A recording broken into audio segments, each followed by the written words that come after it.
enak dipandangnya. Kenapa? Karena dosa-dosanya sudah diampuni oleh Allah Subhanahu wa taala. Itulah fadilah majlis taklim. Oleh karena itu Rasulullah SAW hilang marahnya. Nah, kita lihat juga salah satu sahabat Sayyidina Ali bin Abi Thalib radhiyallahu anhu.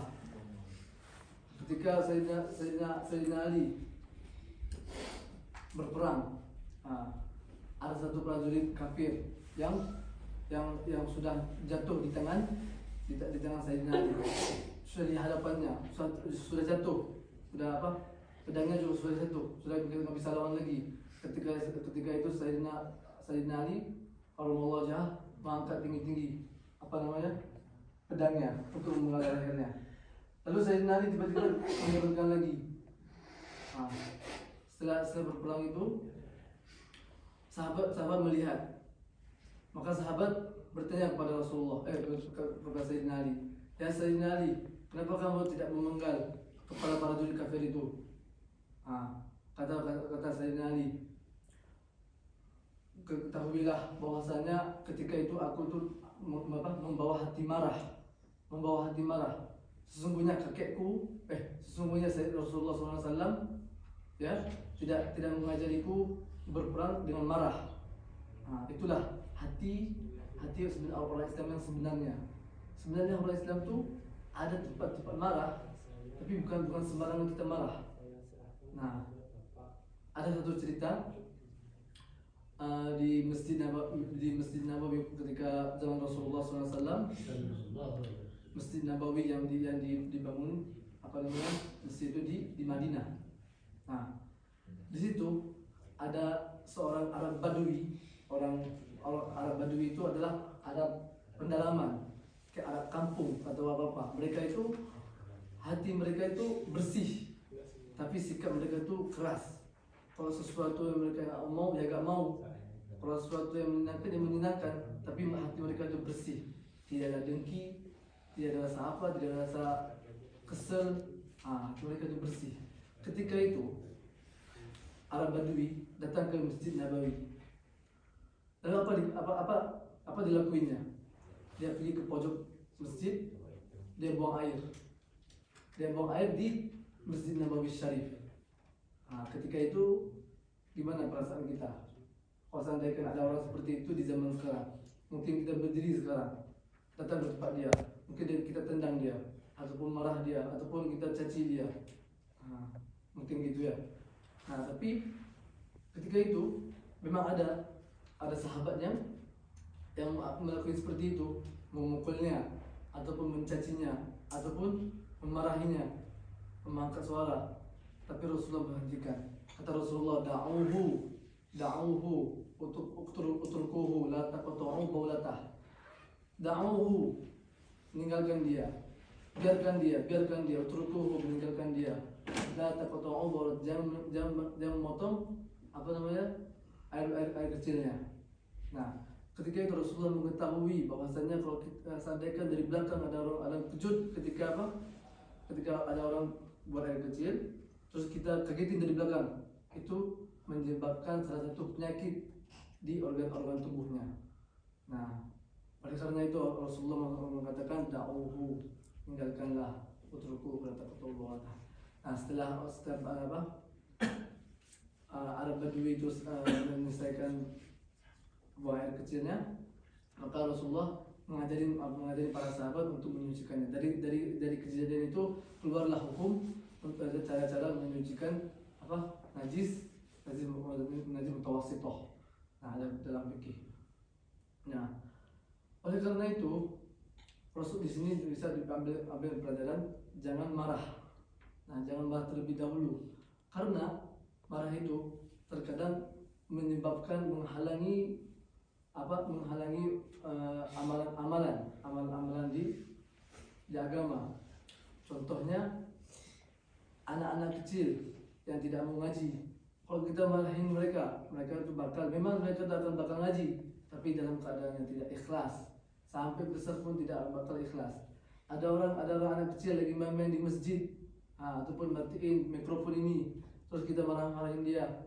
Maka anak-anak kecil itu tidak bakal mau lagi ke masjid ketika besar.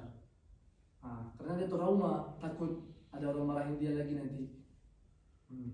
Memang dalam hadis mengatakan, kalau Rasulullah SAW, man ra'a ahadun minkum munkar falyughayyirhu. Barang siapa kamu melihat dari kalian untuk membuat kemungkaran, maka hentikanlah. Falyughayyirhu, ubahilah. Nah, adapun ubah yang pakai tangan, kalau tak mampu ubah pakai mulut, ataupun tak bisa pakai hati atau pakai doa. Nah, itu.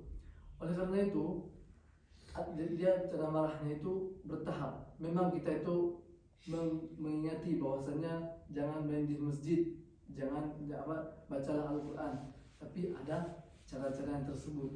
Nah, oleh karena itu, kita harus mewanti-wanti para hati-hati untuk ketika kita ingin mengingati seseorang untuk perbaikan dengan hati yang lembut. Jangan pakai amarah. Soalnya amarah itu, kata Rasulullah tadi itu, la taghdab walakal jannah. Nah, seperti Sayyidina Ali juga tidak pernah memenggal dalam keadaan marah. Rasulullah juga tidak akan marah, tapi dia menahan. Nah, insyaallah apa yang kita dengar dari ini akan kita ambil iktibar dan kita amali keseharian kita, insyaallah. Dan kita masuk pelajaran kita seterusnya yang dari sambungan dari minggu yang lalu, bab yang kedua ya, orang-orang yang tidak wajib berpuasa. Sebelum ini kita sudah membahaskan orang-orang yang hal-hal yang membatalkan puasa. Jadi hal-hal yang membatalkan puasa itu ada 9 hal. Yang pertama memasuki sesuatu ke 5 lubang. Nah, yang kedua itu adalah muntah dengan sengaja, dan ketiga dan bersenggama, itu berhubungan suami istri. Yang keempat keluar mani dengan sengaja dan hilang akal, haid, melahirkan nifas dan murtad. Nah, itu alhamdulillah sudah dibahas di pertemuannya yang lalu. Nah, sekarang dari itu 9 hal yang membatalkan puasa. Sekarang 9 orang yang tidak wajib berpuasa. 9 orang yang tidak wajib berpuasa. Nah, jadi 9 gitu ya. 9. Yang pertama, anak yang belum balik. Anak yang belum balik itu adalah anak yang belum cukup umur. Anak yang belum cukup umur itu bermaksud di dalam syariat. Yang belum masuk umur itu adalah maksudnya di dalam syariat. Nah, tapi kalau kita lihat yang belum cukup umur, kalau kita lihat di Jepang itu 20 lebih ke atas. Nah, tapi kalau dalam syariat bukan seperti itu.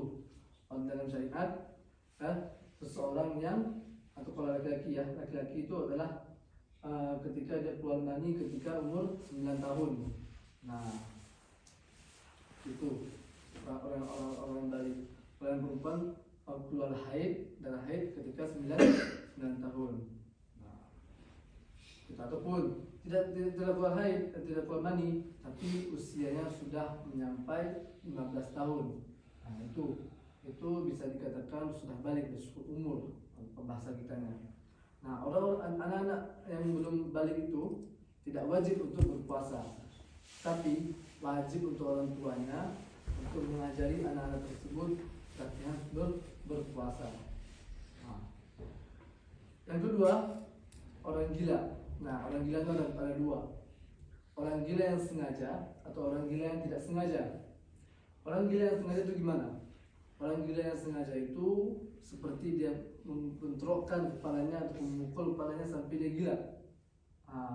Orang-orang seperti itu memang tidak sah puasanya, tapi harus qada ketika dia itu sudah sadar.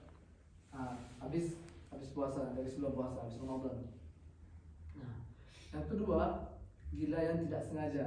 Nah, gila yang tidak sengaja itu gimana? Memang gila secara tiba-tiba gitu, nggak makan apa-apa, tidak mukul kepala sendiri. Tiba-tiba jadi gila, tidak ada keinginan jadi gila, tiba-tiba jadi gila. Nah, gila karena tidak sengaja tidak wajib puasa. Nah, tidak wajib berpuasa. Seandainya dia puasa, maka puasanya tidak sah. dan jika sudah sembuh dia tak wajib mengqadha. Berbeda sama orang lain gila dengan sengaja. Nah, karena orang gila yang disengaja itu memang asalnya itu memang dia sehat, cuman dia itu kayak tak mau puasa gitu kan, dia malas berpuasa, maka dia itu jadi gila, mengontrolkan kepalanya, mukul kepalanya ataupun makan sesuatu yang menjadikan dia itu gila. Nah, oleh karena itu setelah dia sembuh maka dia itu harus wajib mengqadha. Mengqadha itu maksudnya mengganti ketika setelah bulan Ramadan.